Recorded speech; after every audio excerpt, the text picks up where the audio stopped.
Today, I want to talk about Bob Dylan, Visions of Johanna, and my song, On the Edge. Hi, my name is Jonathan Byrd, here to give you the information, the inspiration, and the motivation that you need to write your own songs, and welcome to Volume 2 of Steal My Song. In the introduction to this playlist, I quote Tom Waits and I quote Bob Dylan about copying others' work, exploring others' works. So I just did a video on Tom Waits. That was the first volume, was The House Where Nobody Lives and Mama's Got Wheels. The way On the Edge started, which is the way that all the songs on an album called Mother Tongue started, is we were exploring the work of Bob Dylan and a philosopher named Soren Kierkegaard. If you know anything about philosophy, you probably know about Kierkegaard. He was one of the very early founding members of a movement called existentialism. The Sentimentals and I wanted to make an album together. So he picked two great influential writers from each of our countries to serve as guides for us in the creation of our new record and to give us some sort of direction for creative exploration. I really enjoyed it because I hadn't dug into Bob Dylan that heavily yet. I really dug into, as he says, the people who influenced him. So he dug into Woody Guthrie and the people who influenced Woody Guthrie. I dug into, when I wanted to learn more about Bob Dylan and the way he writes, I dug into Woody Guthrie and I dug into people who influenced Dylan.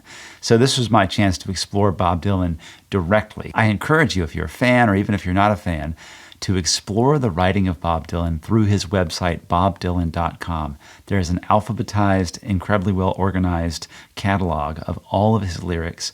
Each one has a little sound sample from the recording so you can hear what the music is like. It's a really wonderful service to anyone who is a fan of Bob Dylan. Kierkegaard was engaged to a woman named Regina Olsen, and he broke off that engagement before they got married. Because he thought that the marriage would interfere with his life's work, with his philosophy. And that's pretty intense, and I'm sure it was kind of intense for her. So I thought a lot about that breakup and about that relationship in the creation of this album, and the way that Kierkegaard experienced love and thought about love, and the way that he affected people around him in the way that he thought about love and experienced love. And that relationship with Regina Olsen was one of particular importance. In fact, we were visiting the cemetery in Copenhagen, and we were visiting important graves, and the gardener came along and said, I want to show you the most important grave in the graveyard. And he took us to this gravestone and he cleared the ivy away, and it was Regina Olsen's grave. So I mined a Bob Dylan song called Visions of Johanna for little bits of lyric and text that I could use to create my song about the breakup of Kierkegaard and Regina Olsen. It's not really about their breakup. I didn't set it back 250 years ago. I just set it in the modern day, and I imagined sort of an equivalent relationship and how it would feel to be in that relationship and the things that they thought about and talked about. And I used Visions of Johanna to find bits of text that seemed to mean something inside that story. It's kind of difficult to explain this process. In many ways, it was a subconscious kind of in-the-zone process where I just don't think about things very much, and I don't remember the reasons why I do things while I'm in that kind of zone. But we can very easily look at the lyric and see where some of the lyrics for my song On the Edge came from. Ain't it just like the night to play tricks when you're trying to be so quiet? We sit here stranded, though we're all doing our best to deny it. And Louise holds a handful of rain, tempting you to defy it. Lights flicker from the opposite loft. In this room, the heat pipes just cough. The country music station plays soft, but there's nothing, really nothing to turn off. Just Louise and her lover so entwined, and these visions of Johanna that conquer my mind. And it goes on, the empty lot where the ladies play blind man's bluff. That blind man's bluff, that comes up in my song as well. I don't use those exact words, but the image of that comes up. Play blind man's bluff with the keychain, and the all-night girls, they whisper of escapades out on the D train. We can hear the night watchman click his flashlight, ask himself if it's him or them that's really insane. Louise, she's all right, she's just near. She's delicate and seems like the mirror. But she just makes it all too concise and too clear that Johanna's not here. The ghost of electricity howls in the bones of her face, where these visions of Johanna have now taken my place. Bob, killing us here. So a lot of these lyrics I lifted directly, these little bits of text, the night and being quiet. I didn't say be so quiet, but I used that word quiet in a way in my own lyric. Stranded, handful of rain, I directly put into my song. The country music station, I don't think I say the country music station, but I say something about the music.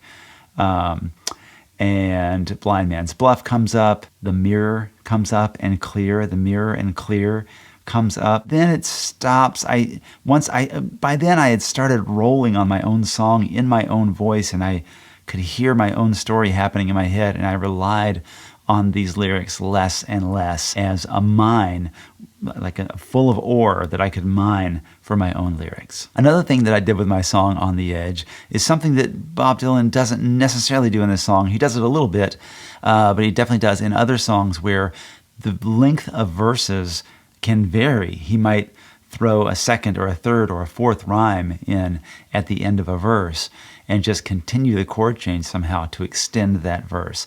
And I do that in my song On the Edge. I make each verse gets a tiny bit longer every time, and I add more and more information to it. So a lot of this is also inspired by something called the cut-up technique, which started with the Dadaists in the 20s, where they would cut up newspaper articles or novels or other poets, and they would cut individual words out or sometimes phrases and mix them up and just visually stimulate themselves to find new meanings in new combinations of the same words. And this is a way of shaking things up and surprising your brain, sort of tricking yourself into creating something new, right? The cut-up technique, I encourage you to look into that. This is my song On the Edge, and I hope you can hear pieces of Visions of Johanna in this song, especially at the beginning. And then you can hear the way I get further and further away from Visions of Johanna as I begin to discover my own way of telling this story inside this song.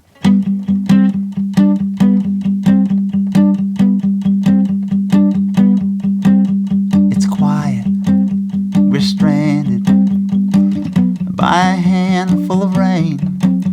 I just wanna sleep, but I can't find a place. You say turn the music off, your lover's on the phone, on the edge, all alone. Blindfolded, you're trying to touch love's ghost.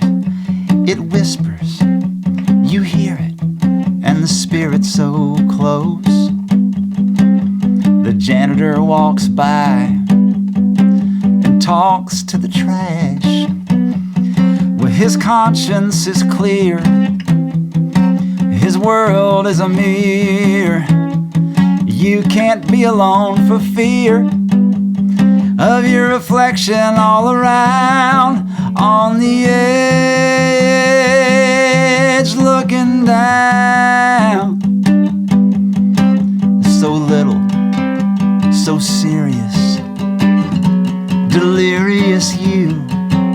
He loves you, and lo, he loves loneliness too. Oh, what's that? He can't hear you.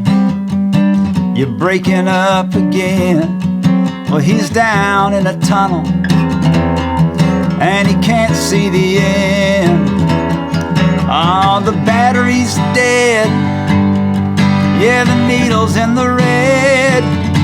He would have texted instead, but there's no place to park. On the edge in the dark.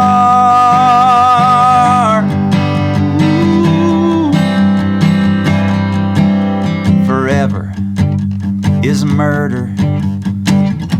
I heard you say so. God as her witness, Eve wants to know, what's the statute of limitations for original sin? She's evicted and naked at the airport again. Lot's wife should have stayed. She just turned around to wave, and the agent at the gate said your exodus has been delayed. God's harder on girls, yeah. God's harder on girls on the edge of the world, on the edge of the world.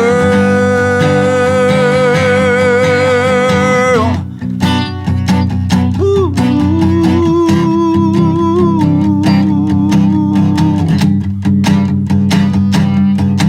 Now it's ending. You're daring to care for him. I wish I had what you had back then. Now he's certain it's terminal, but he won't say when, and he grabs onto you when you're out on a limb. Yeah, you hang on the line. You say it's gonna be fine, when what's really on your mind is how he's gonna drag you off this time. As you both fall, he'll cry, can't you see what I'm going through? On the edge over you, on the edge over you. On the edge over you.